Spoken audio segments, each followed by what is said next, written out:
Oh, Hey! Hello, Hi. everyone. Hiya.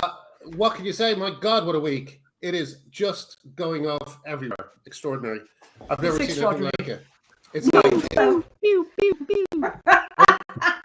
it's absolutely exhausting keeping up with everything. You know, what's going to happen next, you know?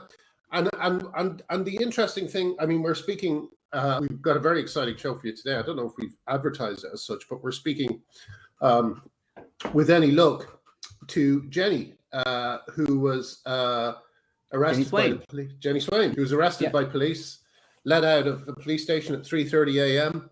for putting up stickers that said, among other things, domestic violence harms women and stuff like this. Extraordinary behavior from the police, but I think they're probably regretting it right now. You know, there's just so much going on. But one thing, like, I've been frustrated because I've been saying to people, I keep getting hit by this, but why isn't it over yet? Why, how is it still going on? You know, we have Leah Thomas exposing himself to his teammates. No, that I thought really was, it's such an, and we've said it before, but it's such an obvious display of piss-taking power, isn't it? Yeah. He's in there saying, I'm untouchable. I know what I'm doing. You know what I'm doing. And I know that you know that I'm doing it, and you can't do anything about it. And no one can do anything about it. And he's right. No one is doing anything about it.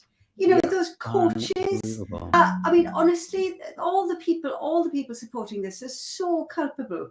It's just appalling. Those girls are just they're crying out for help. I mean, they really are. Yeah. And it's not happening. It's not happening. And they can't do so loudly, or they'll destroy their career. No, it's all having to be sort of quietly. And in frustration, you know, I actually tweeted about it. You know, I said it starts with pronouns and it ends with a 6-foot male getting his cock out in the female changing room. And sure enough, honestly, TRA Twitter just went insane. Maybe it's because I unexpectedly used cock instead of penis, but it sort of caused some malfunction in TRA Twitter, and they've gone quite mad over it. Now, is there a suggestion that this person was, let's just say, excited as well? It wasn't just exposing themselves, but getting excited in the changing rooms? I don't know. I don't know, but honestly, it doesn't really matter. No, I guess it doesn't matter, but it would add an extra level if that person is living, you know. Well, you know, I mean, look, here's the thing, and this is my point when I was speaking about the person who possibly reported Jenni Swain, is that there's someone like this in every town. There's someone like this in every area, and now they're women's problem. Because you have like the person involved with Jenni Swain is quite obviously seriously mentally unwell, you know, and not only is he seriously mentally unwell. I mean, I say this with sympathy. He needs help. He definitely needs help. But not only is he seriously mentally unwell, he's being told two things. He's being told by society that he is literally a woman and has a right to access all women's spaces, and he's also being told that women like Jenni hate him and want him to die. This is like the most poisonous cocktail you can imagine that has been held up by groups like Stonewall and you know, all the usual culprits, you know. But my God, I mean, remember how we were all during the Thatcher years? This might be going back too far for you, and it's of no interest to you at all, Arnie. But I'm exactly the same age as you, Graham. But during the Thatcher years, I remember care in the community was very controversial. Care in the community, I think, I can't remember exactly. Someone might be able to help a little bit in the comments. But care in the community was a way of dealing with people who had mental problems that wasn't, I guess, putting them up and stuff. It was more about, I guess, I don't know. I can't remember the exact details of it. Can you, Helen? Well, I think it was more, it was also for elderly parents and things. It was just it was basically to put the burden back on women and off the state. Yes, exactly. And now you have a double whammy of the you know, the kind of responsibility for these people is still on us, I believe. But even more so for women who are who have to deal with society telling this guy porkies.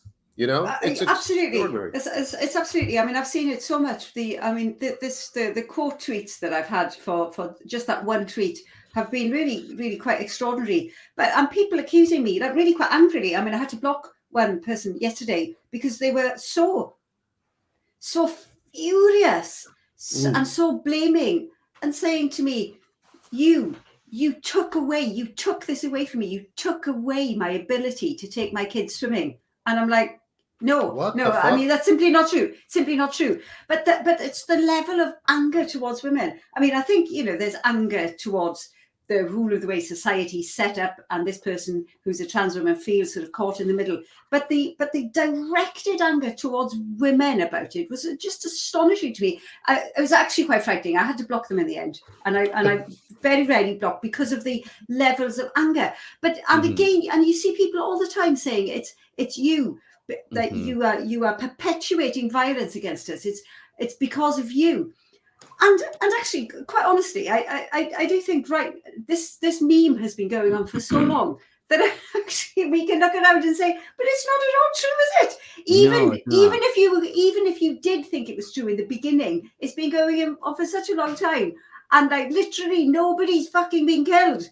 Yeah. No, Safest demographic in the world. But you see these young kids online saying, you know, oh, I was too frightened. I'm even too frightened to go out. You're like, that's because Stonewall is making you frightened. They're telling you should be frightened. It's so insidious. Exactly. It's so wrong. It's creating perpetual victims with, you know, and making women the bogeyman. Yeah, and it's really interesting, the line that you both bring up there about where some of the culpability lies, because these are individual people who are behaving terribly and blaming women for things that aren't women's faults and spewing all this venom at people online and in person.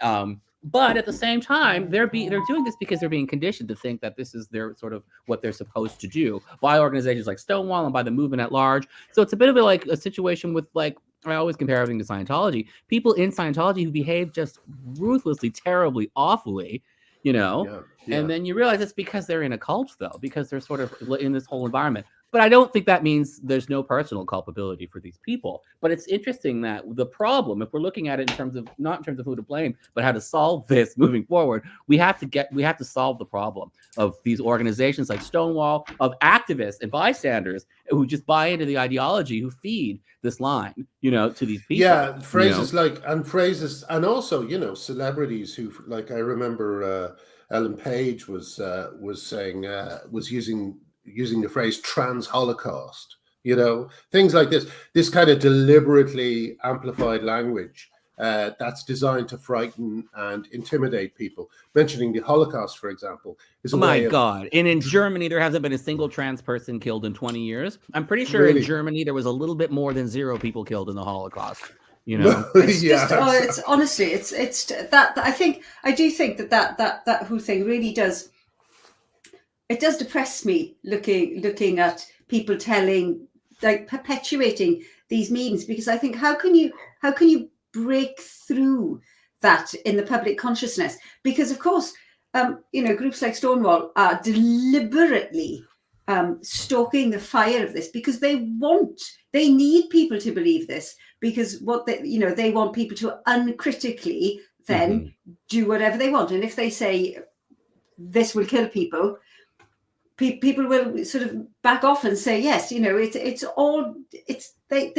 designed to do so. But fear shuts down critical thinking. It's fake strong news. Emotional responses. It's fake news. It is, and it's just being perpetuated. But, well, you know, these people want more than anything to win, because some of these people are going to be ruined after this. You know, like, for instance, how can Nancy Kelly, once people gain their senses, how can Nancy Kelly run a LGBT organization if she called lesbians sexual racists for not wanting to sleep with men? How is she still in there? You know, that's what I mean when I say, how is this still happening? She's still in her job, and she called lesbians racists. That is the most insane thing. so insanely insulting and homophobic, and the head of Stonewall said it. I honestly don't. I don't know.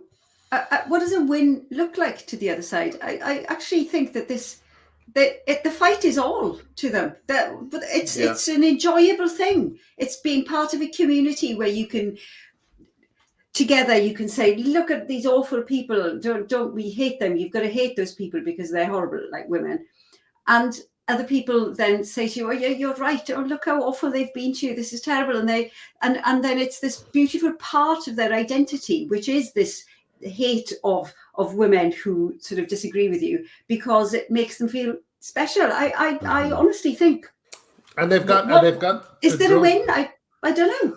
Well, I don't think there is a win. All there is an endless fucking bitter retreat from Moscow or kind of, Stalingradian type bunkering down.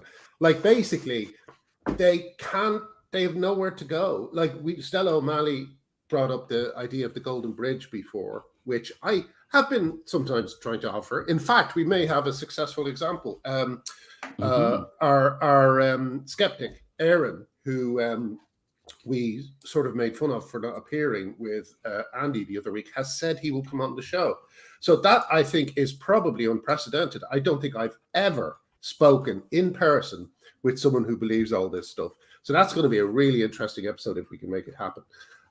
Let's just, as a quick on that, we should make sure we should speak offline about this, but that we have some terms set out, beforehand. Yes. But yeah. Oh yeah, maybe, yeah. But like, I want to be as welcoming as possible to him. I even probably should apologize for putting the title of the show Andy Lewis without Aaron or whatever it was. But it's a really important talk to have. So I'm glad he's having it. But the thing about the Golden Bridge is that the Golden Bridge will not work for Nancy Kelly, because Nancy Kelly, all Nancy Kelly can do is keep calling people bigots, keep saying everyone's transphobic, all this sort of thing. That's all she can do, because a win for the other side is unthinkable for her. She will have to actually be answerable for saying things like calling lesbians sexual racists, and that's unthinkable for these people. Yeah, but I'm the more and more I'm beginning to believe that they need the fight. The fight is part of who they are. And especially for people in Stonewall, they definitely need the fight, because that's what they're getting paid to fight. If they win this one, they'd have to find something else to fucking fight, won't they? I mean, this is how this happened.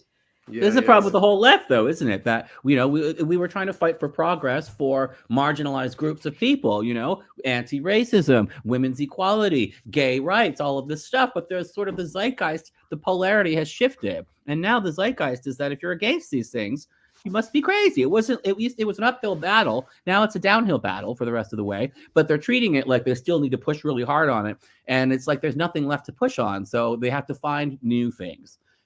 So we see this across the left. I think, just all these sort of purity spirals, people looking for more extreme things because they don't know how to recalibrate being on the left and having won most of your battles, or being on the way towards, you're on your victory lap on your way there. There's just like the left doesn't know how to exist without feeling like they're the underdogs, Well, there's probably quite a lot in that. However, I don't want to be too depressive here and say, for us, I can see. I think there is a win. I can think of a number of things that I would like to see happen, and then I think and then the rest of you just live your lives like you want.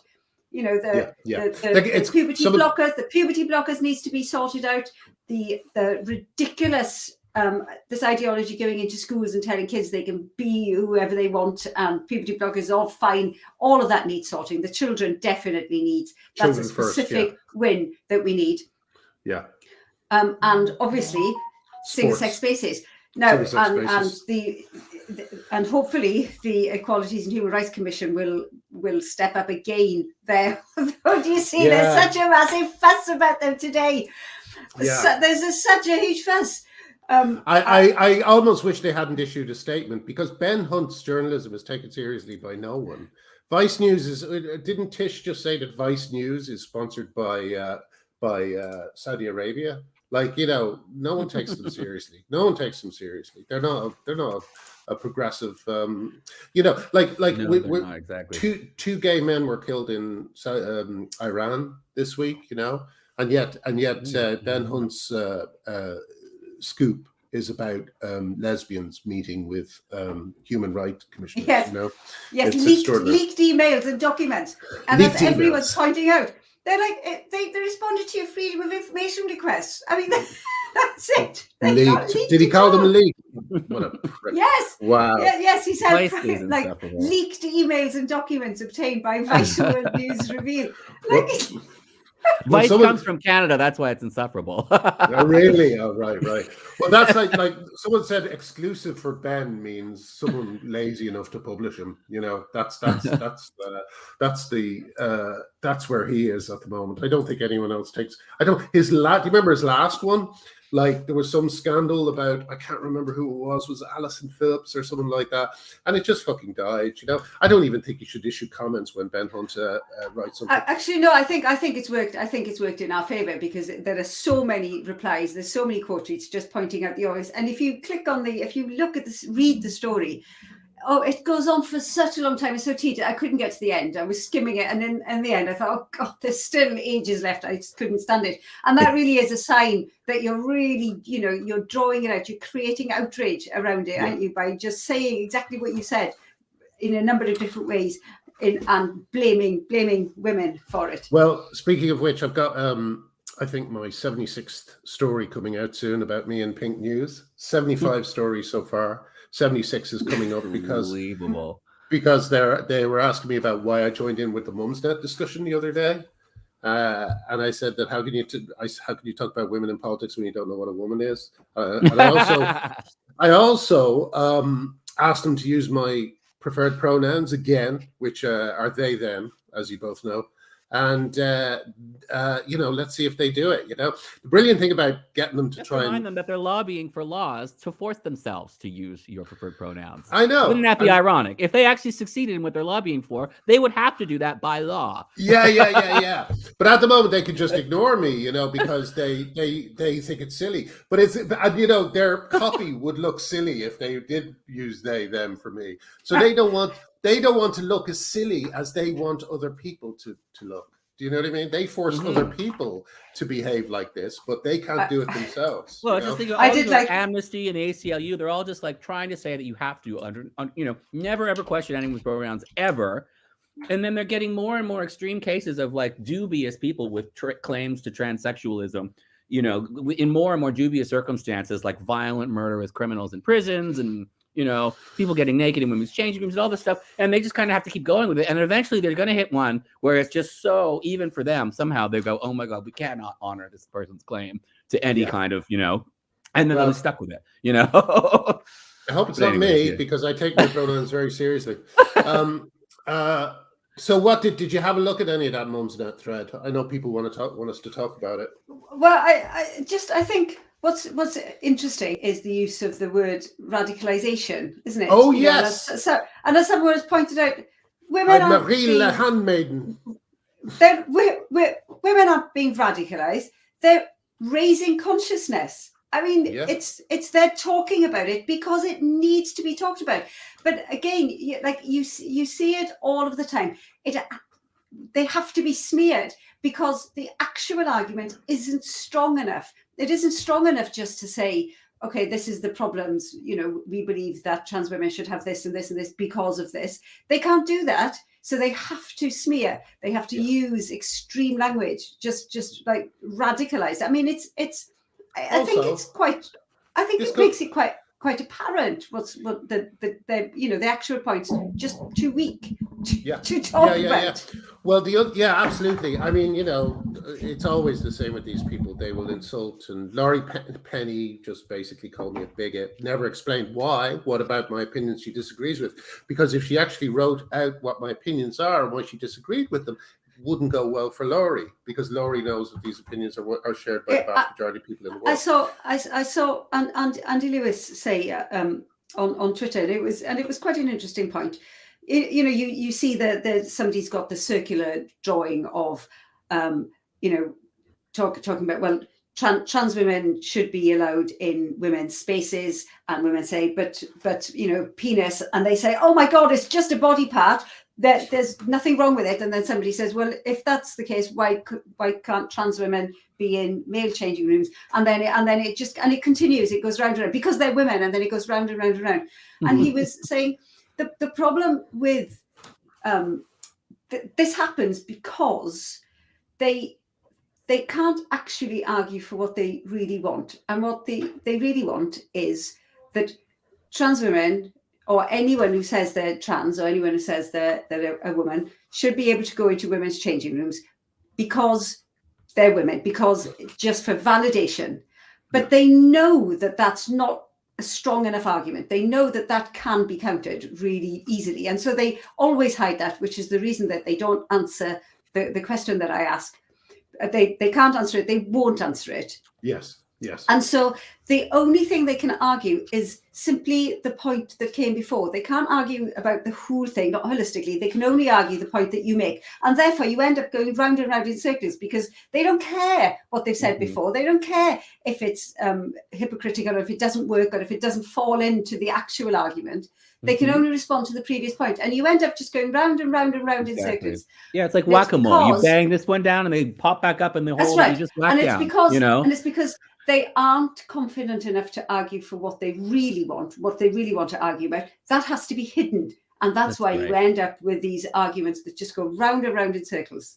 I'm still taken aback by that hilarious statement of yours, Helen. That one liner you had about how they have to plead the fifth because, what was it? It's the activism that cannot state its aims for fear of incriminating So it's a itself. movement that refuses to state what rights it's fighting for on the grounds that it may incriminate itself. I just love that right, isn't it? so much. Yeah. It's brilliant. It's a standalone statement. We got the standalone question and the standalone statement. But also, I'm not sure if people kind of mentioned this already, but if anyone is radicalized, it is people who believe, as they did not believe until about 5 years ago, that children need to be mutilated and poisoned with pharmaceuticals for them to be truly happy. Marie Leconte, who is the person who said that mums netters were radicalized, you are the person saying, cis woman, you have been radicalized. Don't be fucking blaming other people for still believing the stuff that they know to be real. You're the one who's been radicalized.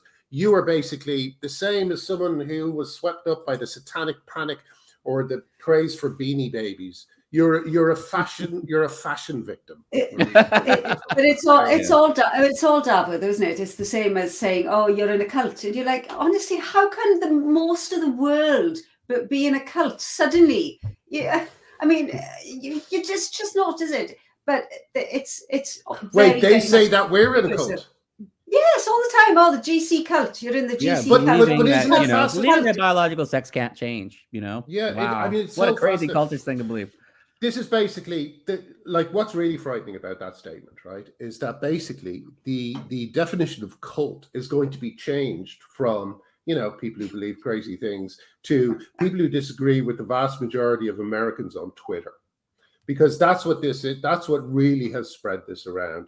Americans on Twitter all coming out with the same shit that they've picked up from other people who basically think they're cleverer than they are and have been bamboozled by phrases like biological essentialism. Alice Drager has now been taken over by this stuff. She was on Karina Cohn and Nina Paley's podcast. Sorry, I have to plug in my computer. And she said something like, when she was asked about sports, she said, it's just sports, Yeah, I think Alice Drager has always been a little bit like that because she's a lot like that.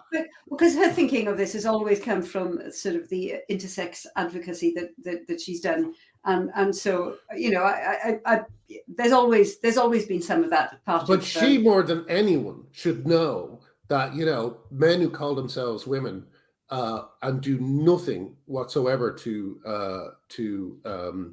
so-called transition are not the same as intersex people, and to group them together is extraordinary from someone who knows who should know what they're talking. But you do see people, don't you? That I mean, we have seen it. People, because they argue so vociferously for one thing, and then they think this thing is the same, then that's it, and they will continue to do it. There's a lot of gay men. There's a lot of very angry gay men out there who who attack women over this, and it's all the same rhetoric every time, isn't it? It's I can't date. I literally cannot date. You can't date. Sorry, I didn't mean to cut you off. I can't go to the gay village. I can't date. It's just there's so much of this sense that this issue is the new gay rights issue. It's the new torch for the Rainbow Coalition, and it's just like, no, it's not. Or there has to be at least room for dissenting opinions. Or at least some discussion about it. But it's just like so many. It's just outrageous. The dating apps are just more and more and more gay men identifying as they thems. And it's like, well, then this is an app for men to date men. And if you don't think you're a man anymore, why don't you go find, Bumble or something? But it's just more and more just out and out females, just obvious women who aren't even trying to, to look in some way like men, certainly aren't medicalizing themselves, just flooding the gay male apps. It's just really getting out of control. Yeah. So I think that we're actually getting to a point where there is going to be a bigger backlash there, because a lot of gay men that I know who are just kind of like, there's a lot of gay men who are all in and gung-ho on this, but then there's a lot of other gay men who are like starting to say, okay, I'm starting to see a problem here. I can't open a gay man's app without it being flooded with men dressing up like women and shoving their like panties in my face, or women showing up online and calling themselves men's names and insisting they're gay men, Yeah. I've only limited sympathy for you, Artie, because I still think you're getting about 3 times as much sex as I am. So, really? What's 3? Can you multiply 0 by 3? What's 3 times 0? Yeah. There was something else. There was one other point that I was that it occurred to me over the weekend, since I posted this tweet that has made trans activists go insane, and that is there's been a huge, even more than usual, attempt to suggest that it's sexual, and it's been a really interesting thing, because you see these people just immediately think, this will be funny, or this will be cool, or maybe even they believe it, to say this is a fantasy straight out of a sort of 70s porno movie, Helen. This, getting your cock out in the changing room, and I'm like, honest to God, there's so many layers to this one, isn't there? That women say sex, they mean actual biological sex. Men hear sex like the act of, as somebody said on Twitter today. But also, if you think it sounds like a 80s porn movie, that's because because you think it's porn. It is, you've actually shown your hand here to say this is sexual and it is wrong, it is porn. Yeah. And you're like, it's happening. This is I've posted this because the Leah Thomas story. Leah Thomas is 6'1". There's a 6-foot bloke getting their cock out in the women's changing room. That is it. It's happening. That it never happens. Ship has absolutely sailed. It's there. Also, and for people to say this is in your imagination, it's all pornified. You're like, exactly. This is women's point. We don't want this. But also, where are they? I mean, it's just that interesting thing. It happened on the Mumsnet thread as well, where I basically asked whether Eddie Izzard was a woman. And then they said, why does it bother you? And I said, because if Eddie Izzard can go into a changing room, then so can Amy Challoner, and so can Karen White. And I don't want those people in changing rooms. Also, Eddie Izzard. And I don't want Eddie Izzard in there either. Yeah, yes. Absolutely. Exactly. Yeah. So it's, the thing about it, but then again, of course, those replies are completely ignored. I wrote a big, long reply to Stella Creasy after she kind of, said something in the chat to me, and I know she won't read it, because you can't, or at least she won't admit that she's read it, because these people, they can't admit they know any of these things. It's really fascinating. And Jenni Swayne has joined us, so we'll be with her in one second. Hello, Jenni, nice to see you there. I'll be with you one moment. These people, they cannot even admit, like if you say we spa, they'll just pretend you haven't said it. If you say Loudoun County, they'll just pretend you haven't said it. If you say Leah Thomas, they'll just pretend you haven't said it. They I've said basically this before. Yeah. They The whole they can't don't want to address it. acknowledge. They can't address the sexual aspect to this. It's a lot of people who have these feelings can't address them. You know, they can't in themselves. They have a hard time processing them and incorporating them into their regular male identities. So they kind of freak out and decide they need a female identity to cover up the whole aspect of it. But then bystanders and allies also are playing along. They're also uncomfortable with the sexual aspect of this. So they're willingly playing along with this cover story that it's this magic gender soul thing because they themselves, you know, don't want to admit that it's rooted in sex drive, you know. Someone on Twitter was just banned or got a 7-day ban or something like that for, oh no, I know who it was. It was Exulancic was banned from TikTok because she pointed out that a man who attacked children, female children, is going to be housed in, and I just can't believe it that I'm actually saying this out loud. Everything I say just sounds made up to me. It makes me want to go back and look it up. Is that absolutely right? Am I absolutely sure about this? Yeah, I know. But I know the feeling. He's going to be put in a children's female institution. And a children's, like, is this a young offender? Is that what you mean? A young offenders institution, yes. Is it no? Isn't it a prison that actually has a mother and baby unit in it? Oh, okay. Or is that a different one? Oh, I don't know, but anyway. But look, you know, details like essentially, terrible. They're going to put a rapist. Girls. They're going to put a rapist in with women of whatever age, and TikTok circles the wagons to protect this abusive man.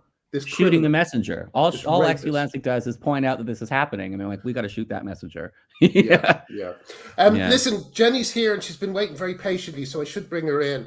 Jenny, hello. How's it going? Hi, I'm okay. Yeah. Hello, everybody. Hi, Jenny.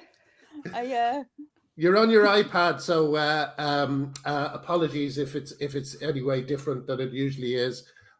Jenny, first of all, are you okay? Are you okay after your horrible experience the other night? Yeah, I'm quite exhausted. Mm-hmm. And obviously with my bipolar, they didn't give me my medication.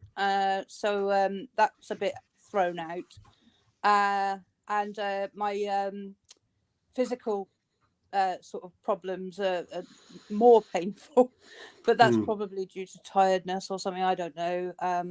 And also sleeping on a concrete bed in the cells because, like, you know, I'm a crim now.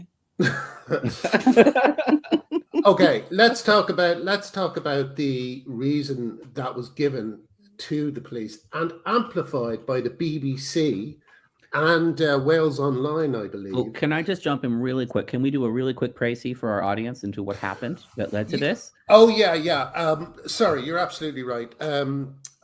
We could start with that. Let me use that to segue into it. Basically, Jenny was arrested for putting up stickers and posters around Gwent in Newport. Is that right? It is in Newport. Newport in Gwent. Yeah. And one of the things that happened was, or the reason that you were ostensibly held was because of a report that was amplified on the BBC and Wales Online that there were pins and stickers or pins and razor blades behind the posters. First of all, Jenny, let me just ask you because I might as well. Is there any truth to that?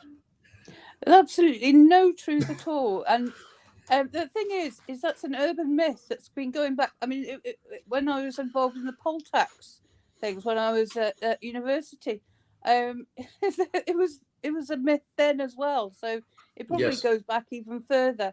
Mm-hmm. But no, it's an absolute load of balls. And also, I mean, the practicalities of like glass and razor blades and pins when you've got only one hand with fine motor skills and you're trying to glue a poster to the bottom of a flyover.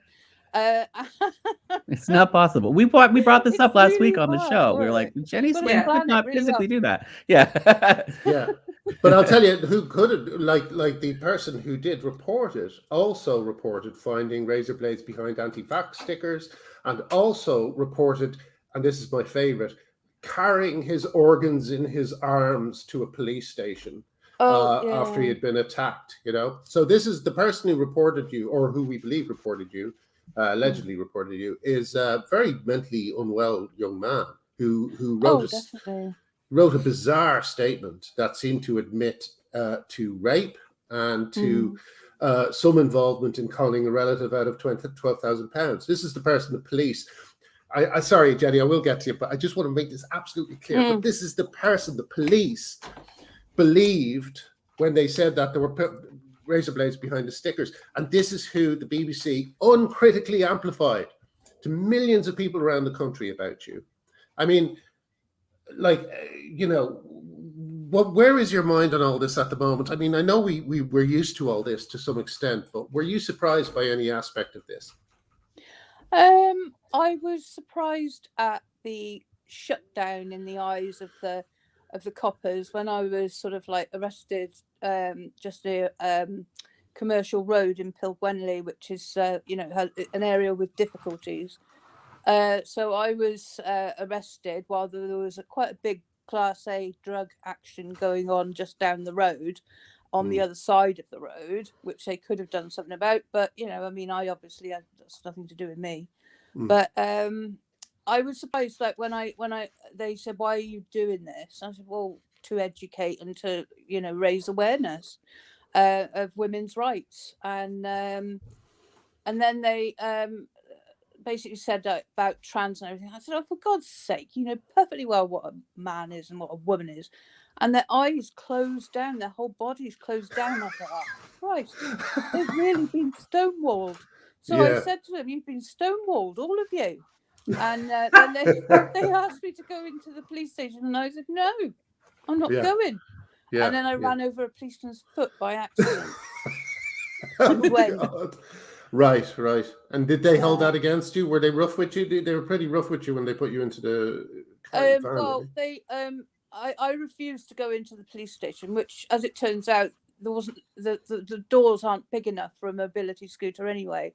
So I had to go in the van, and I just sat on the edge of it, and then I had to lie down because I can't sit up. I can't move my legs to sit up on the side of the van.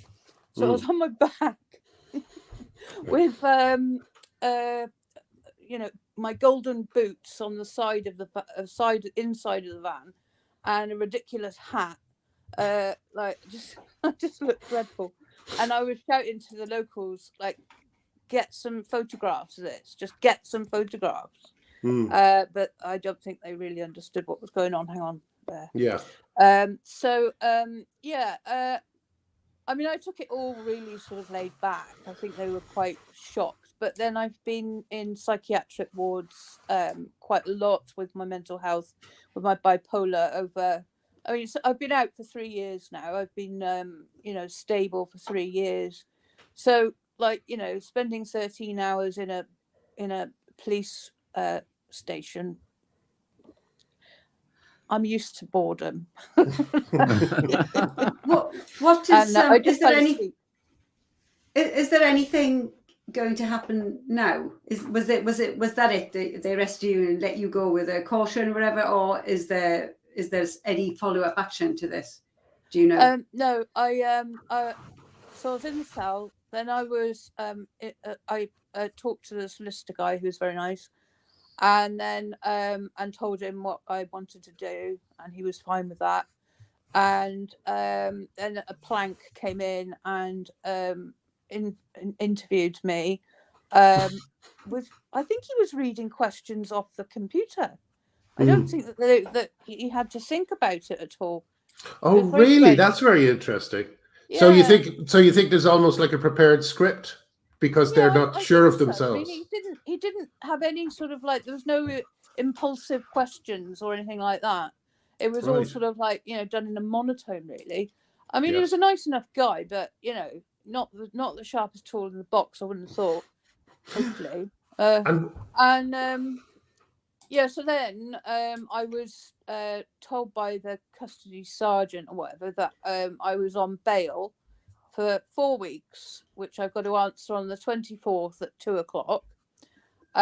And because they didn't even tell me that I could have a responsible adult because of my bipolar, I mean, obviously, you know, I can manage, but I have got a severe illness that makes me quite vulnerable at times. And so Harry Miller, I think, is going to be my responsible adult.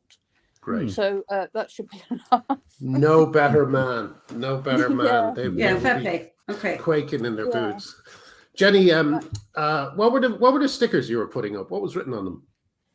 Oh, things like lesbians love ladies, not lads. 3 women a week being murdered by men in domestic violence things.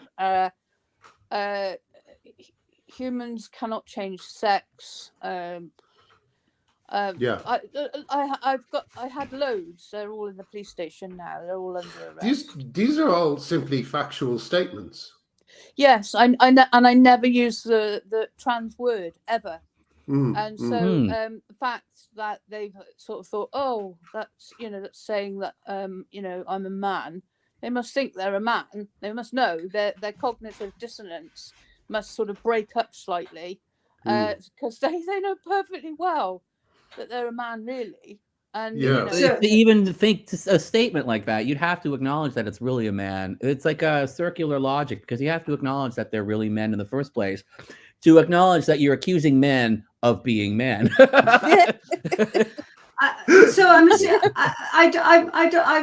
the sort of the gist I've got of this is that, because people can put, yes, putting posters up is against the law, but people put posters up saying, I've lost my cat and things all of the time, and they're not arrested.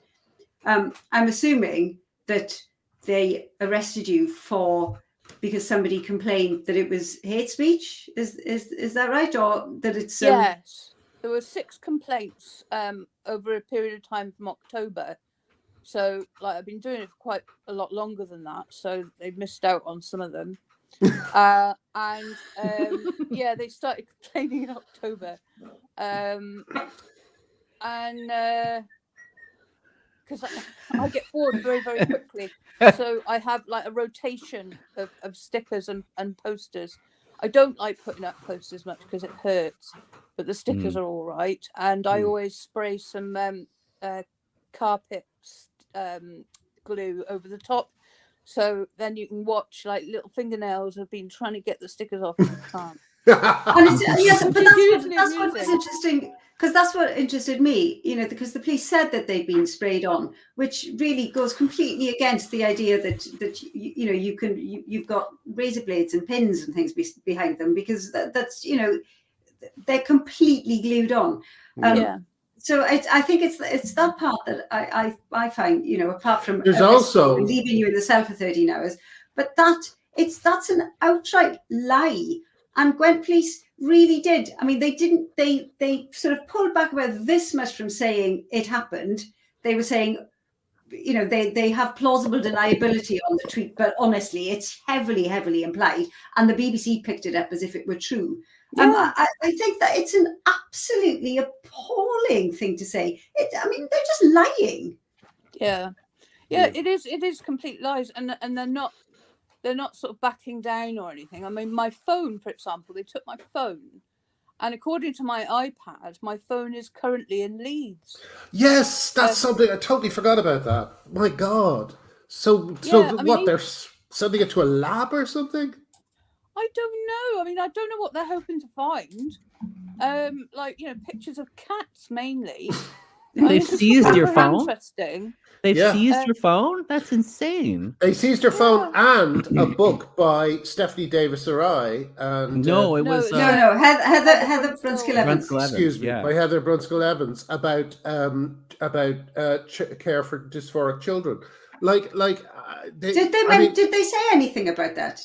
What happened around the book? What did they say? We're taking this book because I didn't even know until my sister, who talked to my husband, told me that the book had gone, because I'd been showing it to her a couple of days previous, and asked her if she wanted to borrow it, and she said no, it'd be too depressing. And so I just put it back, probably on the floor or something, and they took it because it's annotated as well with post-it notes, from Right. things that particularly interested me like 4 years ago. Obviously, I've developed in my understanding of the situation a great deal over the last sort of 5 years. Yes. Mhm. So now they've got they've got an annotated book. And I find that really sinister. Did they search your apartment while you were incarcerated, while you were being held? They went to your apartment and they got a warrant to search your place? Is that right? Yes. They magically got a really, really fast warrant, which like hardly ever happens. It was signed for by an inspector as a sort of like some sort of like I don't know, suppose some sort of reason, they couldn't get hold of a judge or whatever or magistrate, so the inspector signed it, and they just came up and raided my place, my house. So they're seizing your phone. It's being sent to some magic forensics lab or something, and now they got a special rushed search warrant, and then they had to raid your apartment. I mean, this just sounds... And they took a book by feminists. They took as evidence of terroristic activity or something. This sounds like an episode of like one of like Homeland, or we're often like, as I said before, sometimes you really have to double check these stories, and they all sound... Part of our problem is we tell people about it and no one believes us, as you know, Jenni, yes. because, no one believes us because they're so fucking crazy, and this is just this is one of the craziest stories I've heard. May I say that what was the poster again about domestic violence? What was the sticker about domestic violence? It said something like 3 women are killed every week. Yeah, basically, I don't know. I did have some left over. It kind of does, but that's the gist of it. It really did say something as simple as 3 women are killed every week because of domestic violence. And I saw that someone had placed hearts in the trans colors over those stickers. So a message saying, women need help from domestic abuse is considered transphobic, and it's being stickered over by these people. And the police are working for those people while also exchanging texts about raping for fun and stuff like this, as we found out today. Another shocking story of police behavior. I mean, do you ever get scared, Jenni, that we'll lose this? Because the stakes are... Everything is really... the stakes are so high, and everything is really piled against us. Do you ever worry about that? I do, but it's a war that we cannot lose. We can't lose it. So we have to just carry on, and everyone can do their own bit. It might be a little bit, it might be a big bit. I'm in the fortunate position in some ways that I've had my career, and I was medically retired, so I can do. I've nothing to lose at all. And I've spent a lot of time in psychiatric hospitals. There is nothing anyone can do to me that is worse than what's gone on in my head, and been very, very unwell. And this, I've even been in hospital, and people have been, like being really, really horrible on the internet when I've been sectioned. And it's people that actually work for the NHS. It's just like this incredible sort of belief and anger, this shared belief. It's quite fascinating, and it will be in the Fortean Times and things like that. But no, we won't lose it, because we cannot lose it, and that's that. Well, in a way, everybody's got to do their little bit.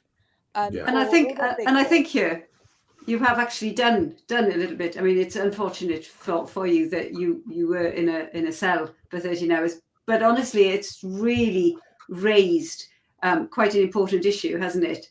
It's and it was reported in the national news. And at some point, I'm assuming they're going to have to retract the pins and razor blades. One thing I'd like to put in the... However, people have seen this happen now. It's because it has happened, and people have seen it happen. So in a way, that's a silver lining.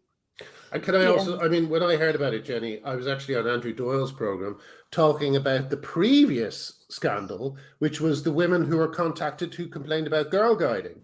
You know, and while I was there, Sarah Filmer, while we were waiting to go on, Sarah Filmer got a call and told me a disabled woman has just been arrested and is being held in the police station. I mean, you don't even have time to recover from one outrageous thing before they're doing another.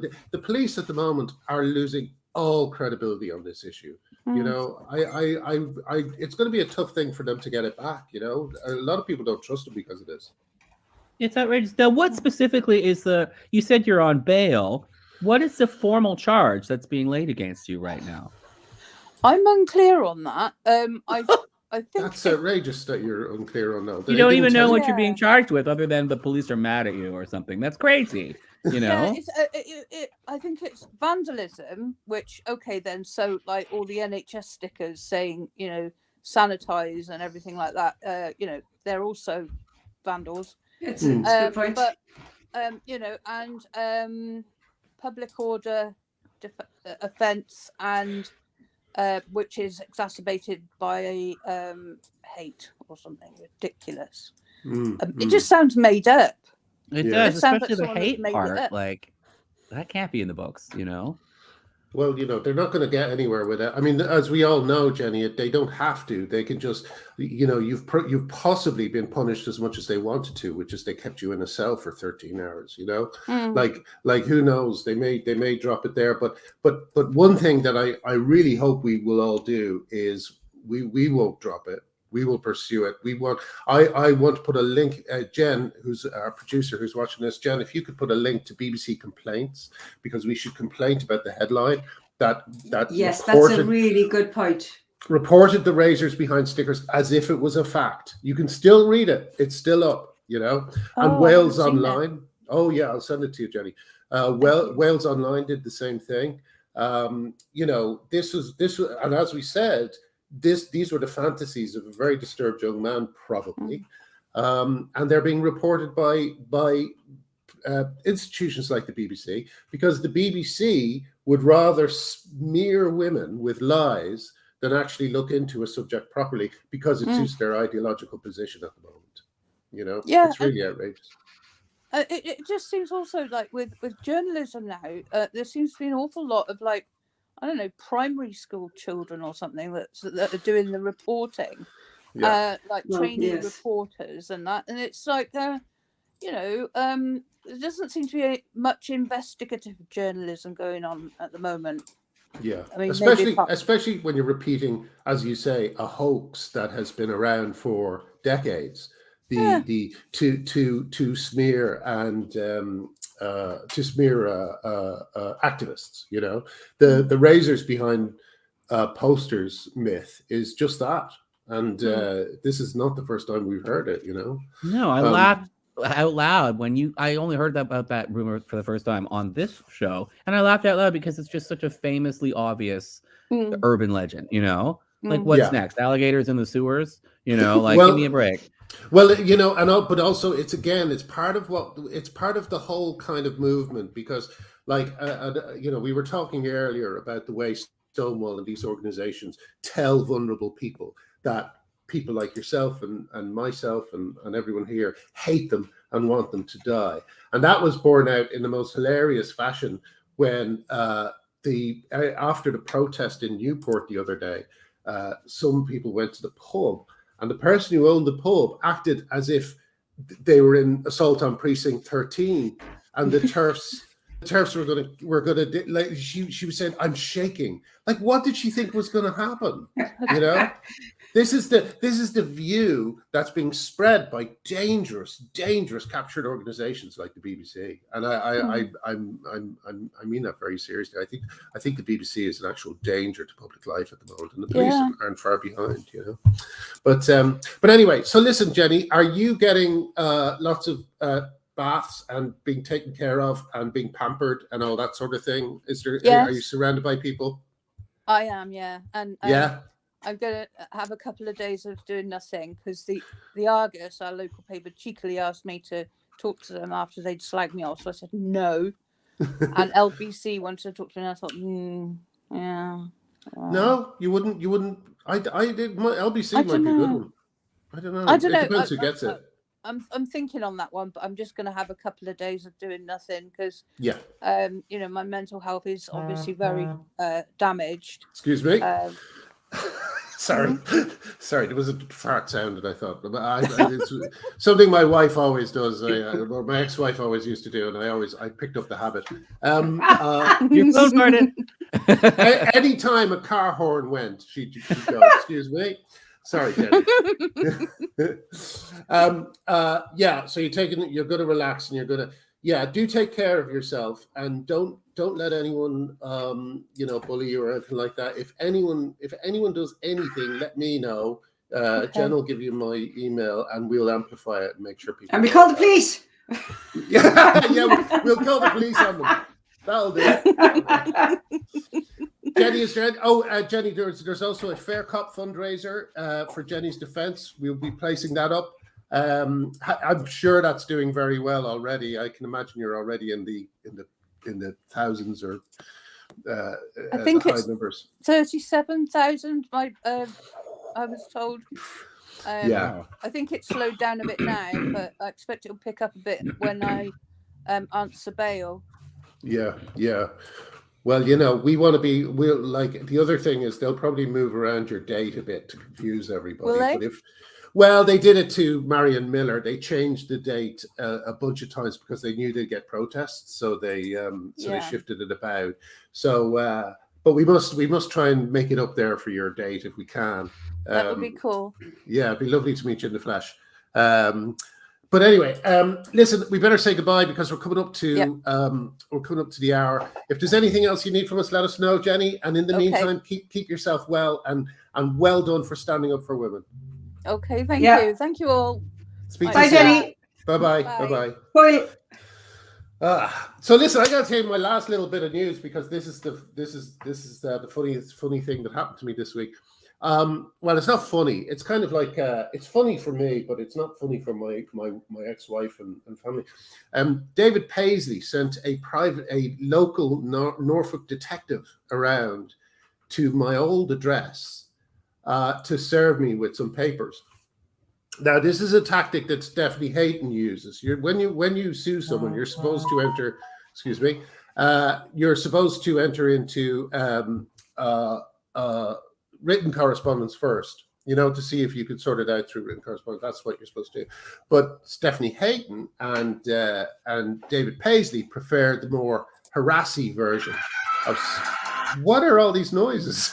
Sorry, my phone's acting up. All right. Go on. Sorry. My phone did the thing. Your phone did. Of sending, please turn off your phone. After sending, the harassment is part of the fun for these people. So they like to turn up at people's houses. So my wife had to deal with this guy, and she didn't tell her where I lived. So he phoned me and said he had the papers for me, and I said something along the lines of, you can stick them up David Paisley's arse. But but because of this, I had to pick up my son because I didn't want to run into this guy. I had to get my son. We were off to London to see a show.